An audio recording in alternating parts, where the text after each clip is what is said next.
খুলনাঞ্চলে রয়েছে শিবসা, রূপসা, বলেশ্বর, পগুর, খোলপেটুয়া, আগুনমুখা, ভদ্রা, 18 আলাইপুর, গাছিয়াখালী, দরটানা, ইছামতি, সোনাগাংসহ উল্লেখযোগ্য বেশ কয়েকটি নদী। তবে নদীগুলোর সিংহভাগ ভরাট হয়ে যাওয়ায় অতিবৃষ্টিতে একদিকে সৃষ্টি হয় জলাবদ্ধতা, অন্যদিকে শুষ্ক মৌসুমে দেখা দেয় সুপেয় পানির সংকট।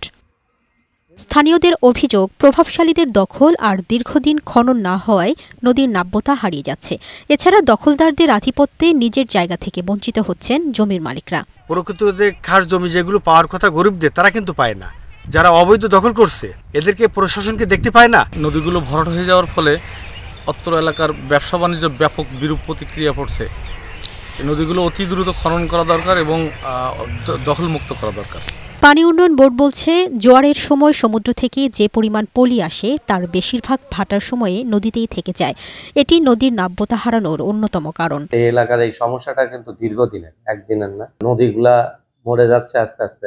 এটার প্রকৃত কারণ নির্ণয় করাটা খুবই প্রয়োজন এবং এই নদীগুলো বাঁচায় রাখা দরকার। নদীর নাব্যতা ফেরাতে দ্রুত ব্যবস্থা নেওয়ার দাবি স্থানীয়দের।